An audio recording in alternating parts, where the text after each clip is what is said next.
আমরা মানুষ আমাদের নির্বাচিত করলে অনেক আশা নিয়ে যারা ভোট দিয়েছেন তাদের মর্যাদা রক্ষা করব এবং হয় তারা সরকার করার মতো সমর্থন দেবেন আর তারা বিরোধী ভূমিকা পালন করার জন্য দেবেন।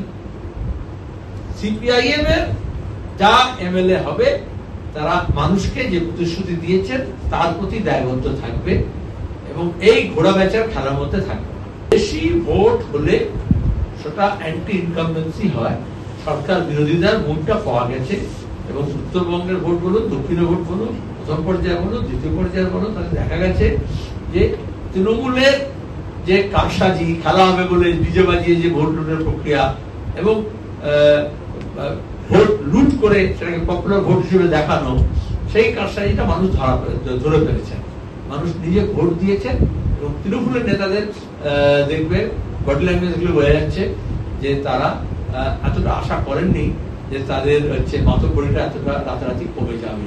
অনেকেই বিজেপির আশেপাশে দেখা পাওয়া গেছে, গত রাত্রে দেখা গেছে, আগেও দেখা গেছে, ভবিষ্যতে দেখা যাবে। কিন্তু বামপন্থীরা একটু বলতে পারি একটা চূড়ান্ত সফলভাবে আমরা প্রচার সংগঠিত করেছি, অনেক কর্মী বাহিনী নেমেছে, তারা ডেডিকেটেডলি কাজ করেছে এবং আজকেও সকাল থেকে এখনো পর্যন্ত তারা বুথ আগলে আছেন এবং কাউন্টিং সেন্টার আগলে থাকবেন। আপনারা যদি যারা ভোটের সময় দেখেছেন, রাস্তাঘাটে যখন দেখেছেন, সিপিআইএম এর বুথ ক্যাম্পে বয়স্ক মানুষদের যেমন ভিড় ছিল, একদম অল্প বয়সীদের এবং সপরিবারের মানুষ উপস্থিত আছেন। তারা একটা লড়াইয়ের মানসিকতা প্রতিফলিত হয়েছে এবং অনেকদিন পরে তারা নির্বিঘ্নে ভোট করার জেদ নিয়ে রাস্তায় নেমেছে। चुनाव के बाद भी 700 कंपनियां बंगाल में मुस्तैद रहेंगी, ऐसे किसी फर्दर जब तक कोई नोटिस नहीं है।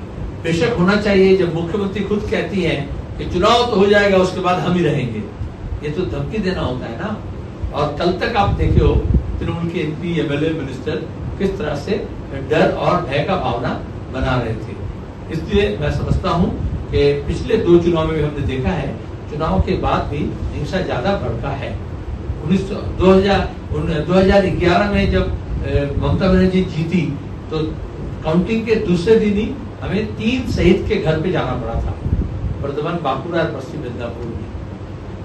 आपको याद होगा कि रिजल्ट निकलने के बाद बाई इलेक्शन में तमन्ना मर्डर हुई जब काउंटिंग चल रहा था।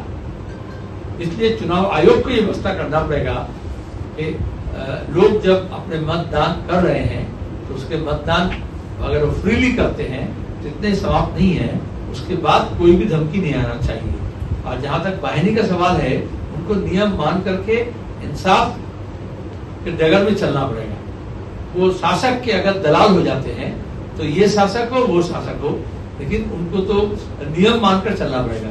इसलिए हमें पुलिस रिफॉर्म करने की जरूरत है। पुलिस कोई एक नेता, कोई एक मंत्री, कोई एक काउंसिलर के बात से न चले, उनका अपना जो मैनुअल है और जो स्टैंडर्ड जो तुम्हारा प्रोसीजर है उसी मुताबिक वो चले। সেলিম দা বলতে ফলতায়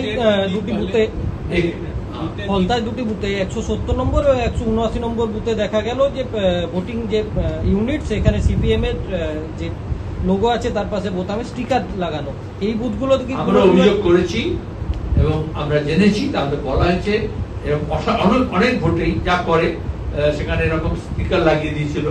যেখানে যেখানে স্টিকার লাগিয়ে দিয়েছে বা ঢেকে দিয়েছে সেই সব জায়গায় রিপোর্টের আমরা দাবি করেছি এবং সেটাই কথা হয়েছে যে রিপোর্ট করতে হবে।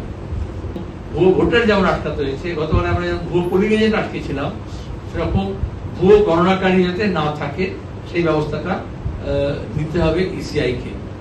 এবং মানুষ যাতে আমাদের রাজ্যে এবং দেশে গণতান্ত্রিক যে প্রতিষ্ঠান তার যে মর্যাদা যাতে ফিরে পায়, গণতান্ত্রিক অধিকার ফিরে পায় এবং গণতান্ত্রিক পরিসর যাতে আরো বেশি প্রসারিত হয়, তার জন্য বামপন্থীরা যে লড়াই লড়ে এসছে সে লড়াই আমরা লড়বো।